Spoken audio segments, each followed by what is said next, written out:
What's up, marketers? Today I'm going to be tackling Facebook ads versus Google ads versus Snapchat, TikTok, Pinterest, and the age-old question, which ad platform should you use for your business? So this is going to be a high-level conversation about what kind of ad platform you should be running for your business, which platforms are best at what, which to avoid, and how to start off a quick test with each platform. Again, the ad platforms that we're going to be talking about today include Facebook ads. This is going to also include Instagram ads, Google ads, which will include branded versus non-branded SEM, shopping, and YouTube.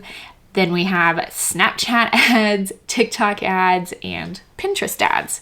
Now, I'm going to start off first with Facebook ads and then Google ads. And the reason why is because if it's your first time advertising, you're likely going to be starting off with one or both of these advertising platforms. So for Facebook ads, Facebook and Instagram is still where I would recommend almost every single business start off when they want to explore paid advertising, with one big exception, which I'll mention in a minute. Now, the reason why is because your audience is on Facebook. In fact, there are 2.7 billion people on Facebook. So if you are selling to people, those people are definitely going to be on Facebook. Additionally, Facebook's machine learning, targeting capabilities, and ability to guide the user through the journey make it one of the best advertising platforms in the world. Sure, it has a lot to improve, and yes, Facebook can be expensive for some industries, and there are constant updates to Ad Manager that make the platform less than user-friendly. But I still recommend almost every business to start off with Facebook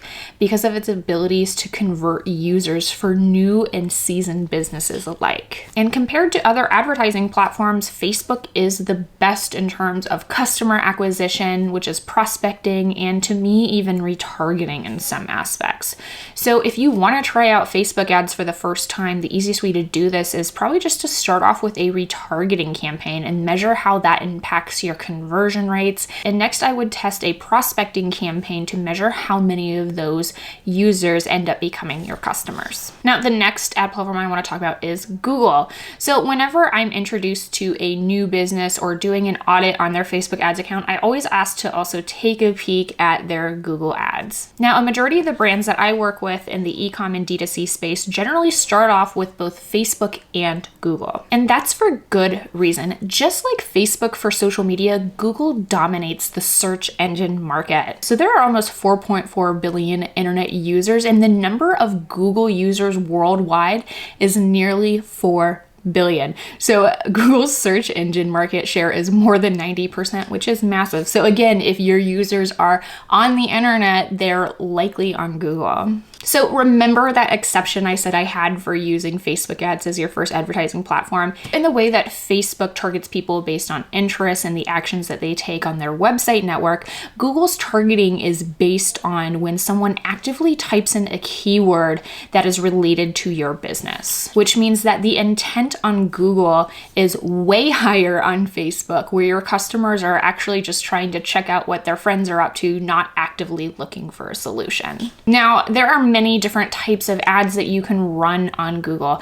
Number one, probably the most common, is search ads. So these are the ads that pop up after you search for something on Google. And there are two main types of search ads. One is going to be branded, and this is going to contain the name of your business. So if you are typing for a specific brand name and you put it on Google, that is called a branded search. And to me, this is a form of retargeting because they have had to have heard of your business before typing in your name to Google, right? So be careful here, because actually many agencies will say they are getting you great results on Google when really it's just branded search. So always ask your agency if it's branded or non-branded when they talk about their search results. Which leads me to the second type of search that you can do on Google, which is non-branded. And these are keywords that are related to your product or business, but don't actually have your business name. The other three types of ads that you can run on Google are display ads, shopping ads, and YouTube ads. So the ones that are going going to get you the quickest and most reliable ROI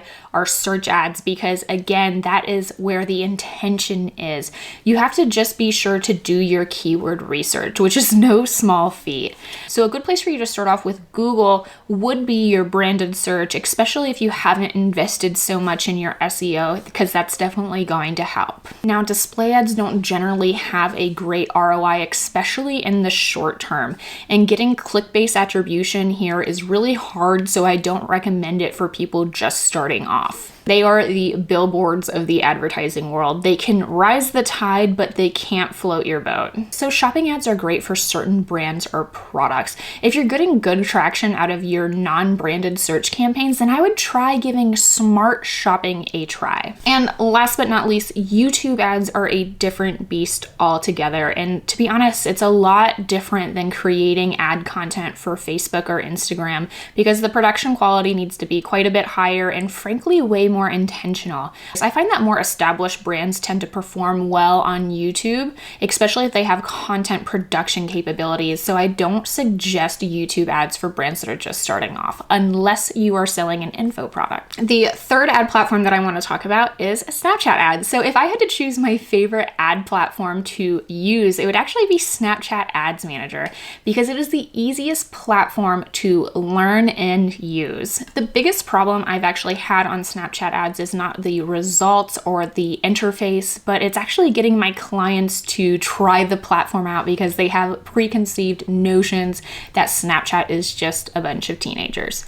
Well, here are some facts about Snapchat ads. So 75% of all millennials and Gen Z use Snapchat, which is huge. So if you even have a segment of your audience that is under the age of 35, you need to check out this platform. Additionally, Snapchat ads are way cheaper than Facebook. And in my experience, the CPMs on Facebook ads were often 5 times more expensive than they were on Snapchat ads. So for instance, it would cost me $10 to reach 1,000 people on Facebook, while on Snapchat, it was only costing me $2 to reach 1,000 people, which is pretty significant. Additionally, you do not need to invest in different types of creative on Snapchat. If you have Instagram Stories creative, then you can dive right in and use this on Snap. But if you don't, Snapchat actually has video templates and even a video converter to help you create content especially made for Snapchat. It's actually one of my favorite features, and I think that people don't talk about it enough. And secret tip, you can actually take that content, download it, and then use it on your Facebook ads. You can now get started on Snapchat ads for as little as $5 a day, which is a really low risk way to trying out this platform. Now, the kind of brands I think that should try out Snap include e-com or D2C brands and app-based brands, again, that have some segment of their audience between the ages of 13 to 35. For both male and female. I've actually heard from other media buyers that they think that lower AOV products for women do best on Snapchat, but I've actually had tons of success on Snap with products that cost more than $1,000, targeted mostly towards men. So again, it's mostly due to that age demographic. And if a portion of your audience is between the ages of 24 to 35, I urge you to give Snapchat a try. So I actually have a video that is all about how I would set up your first Snapchat ads campaign. So be sure to check that out. And an awesome update that I've actually made recently is now you can use the purchase optimization without reaching a certain number of purchases to unlock that feature, which is huge. Additionally, if you are interested in giving Snapchat ads a try, I have actually partnered with them to give you free credits to try out the platform. So look for that offer in the description bar below. The next ad platform I want to talk about is Pinterest. So I was actually on a Clubhouse chat the other night, and my friend Brian said something that really stuck in my head about Pinterest, and it's this: pinners are planners.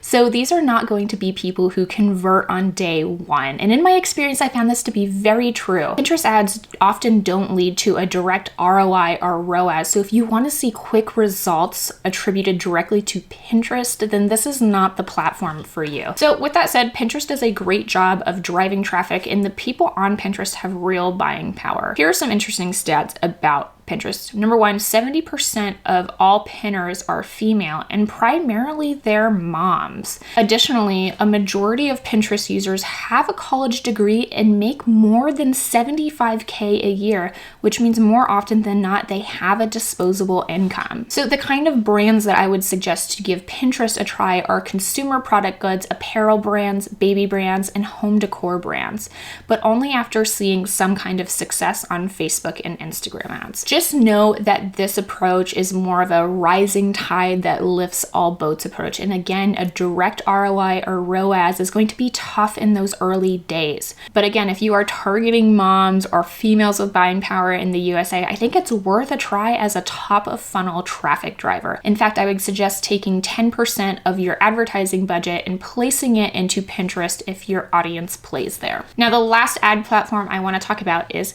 TikTok. Now, this is the ad platform that I personally have the least amount of experience with, but I think it's going to become a lot bigger in 2021 and in the following years. So some things to know about advertising on TikTok right out of the gate is, number one, you're going to need TikTok style creative to advertise on TikTok, which means creating content yourself or partnering with an influencer. Unlike other platforms where you can use the same content and just edit the aspect ratios, for TikTok, you need to look as native as possible, which is going to be a barrier for some brands, especially if you're new. And number two, attribution can be pretty tough on TikTok, and it is actually limited to same browser conversions, which means that in order for the purchase to register on TikTok Ads Manager, your customer is going to have to click on your ad and then purchase within that same browser right after that click. So this is tough for advertisers that need to see that direct ROI directly in Ads Manager. But a way that many media buyers are getting around this is they're using post-purchase surveys.